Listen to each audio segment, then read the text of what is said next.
Hello everyone, welcome to Dream Maths Classes. And आज के इस पर्टिकुलर वीडियो में हम लोग डिस्कस करने वाले हैं एग्जाम्पल 3 फ्रॉम ट्राइंगल्स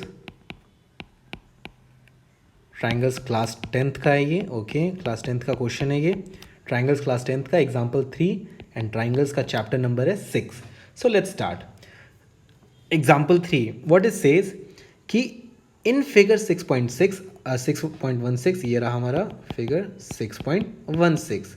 इसमें क्या बोला गया है कि P S upon S Q is equal to P T upon T R. Okay, and angle P S T ये वाला angle is equal to P R Q. इन लोगों ने बोला है पी आर क्यू इक्वल बोल रखा है। आपको ये प्रूव करना है कि P Q R is an isosceles triangle. So let's start. First of all, ये एग्जाम्पल समझने के लिए आपको इसके थ्योरम्स, इससे पहले जो थ्योरम्स हम लोगों ने पढ़े हैं इस चैप्टर में, वो आपको समझ में आने चाहिए। अगर आपको नहीं समझ में आए हो तो आई विल पुट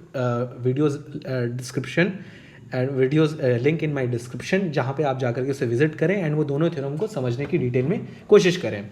वो थ्योरम क्या कहता है वो मैं रिवाइज करवा देता हूँ उसका रिजल्ट, कि अगर एक ट्राइंगल है, ओके, ए बी सी, यहाँ पे कोई लाइन तीसरे साइड के पैरेलल है, यहाँ पे D E parallel to B C तीसरे साइड के पैरेलल, और बाकी दो साइड को डिस्टिंक्ट पॉइंट पे कट कर रही है, तो तीसरा साइड हो गया यहाँ बी सी एंड बाकी दो साइड्स हो गए ए बी एंड ए सी।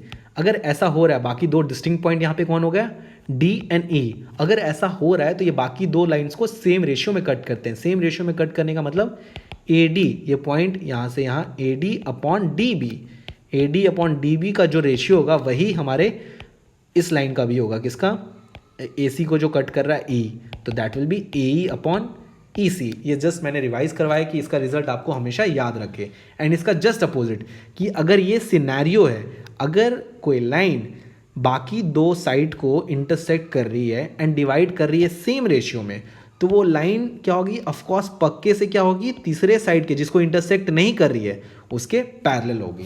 तो ये दोनों थ्योरम 6.1 एंड 6.2 आपके दिमाग में रहना चाहिए। Now if you understood both the theorems, okay, then we can move on. अब यहाँ पे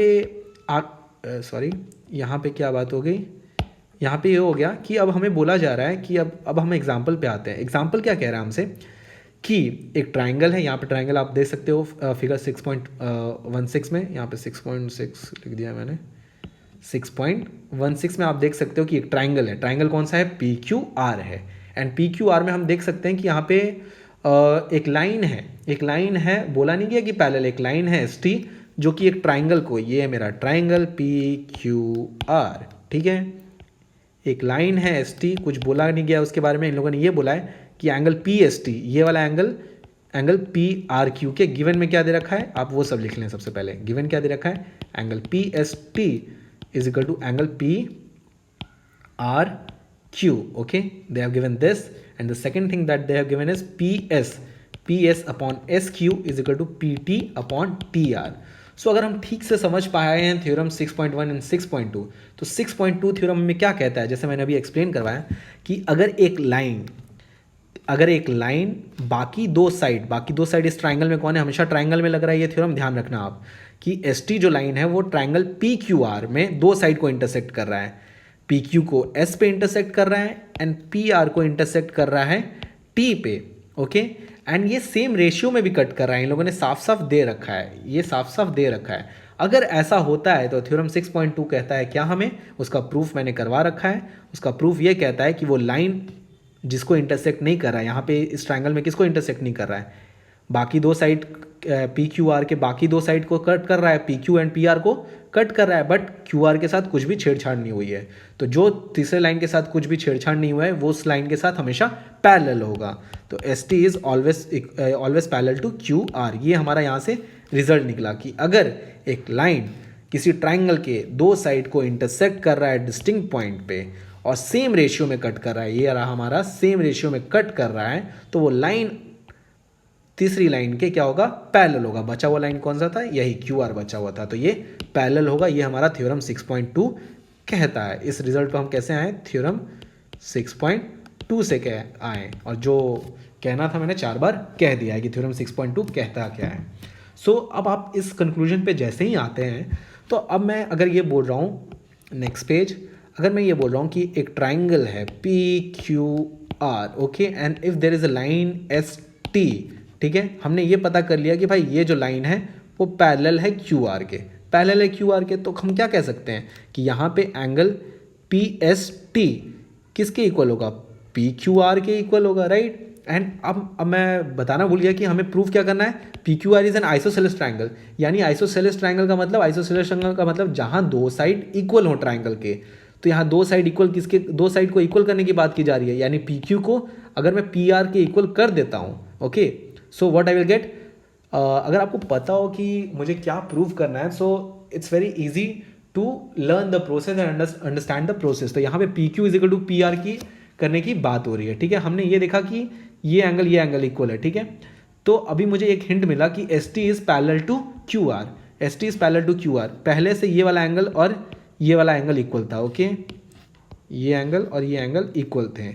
अब मेरा जैसे ही एस टी पैरेलल हुआ क्यू आर के, तो this angle, okay, is equal to P Q R, तो एंगल पी एस टी मैं किसके इक्वल कर सकता हूँ, पी क्यू आर को, और इसका रीज़न क्या होगा, कोरेस्पॉन्डिंग एंगल्स। अगर आपने पिछले क्लासेस आराम से अच्छे से पढ़ रखे हैं तो ये चीज़ समझ में आ गई होगी आपको, ठीक है। अब ये जैसे ही कोरेस्पॉन्डिंग एंगल से इक्वल हुए, अब मैंने ये दोनों पहले से, और इन लोगों ने गिवन में क्या दे रखा था, गिवन में ये दे रखा था कि angle P S T is equal to angle P R Q, ये लोगों ने गिवन दे रखा था। अब मैं इन्हीं दो स्टेटमेंट का यूज़ करके क्या लिख सकता हूँ कि भाई angle P Q are, angle P S T इसके इक्वल है, तो ये दोनों भी आपस में क्या हो जाएंगे, इक्वल हो जाएंगे। देयरफॉर क्या लिख सकते हैं, angle P Q R is equal to angle P R Q, और अगर ऐसा आता है तो ये क्या है, ये दोनों एंगल भी सेम हो गए। तो ये दोनों जब एंगल सेम हो गए तो क्या लिखेंगे, हम लिख सकते हैं कि किसी भी ट्राइंगल में अगर दो एंगल्स इक्वल हो गए, ठीक है, तो क्या बोलेंगे, side opposite to equal angles are always equal. हमारा ट्राइंगल है क्या, पी क्यू आर है, तो side opposite to equal angles, तो यहाँ पे साइड अपोजिट कौन कौन है, पी क्यू है एंड पी आर है, that means P Q is equal to P R, जो कि कहता है हमारा क्या, ये एक आइसोसेलेस ट्राइंगल है। So that's what they wanted from you and you proved it. So I hope so आपको ये एक्सप्लेनेशन समझ में आया होगा। And that's all for this video. I will meet you in next video with different question. Thanks a lot.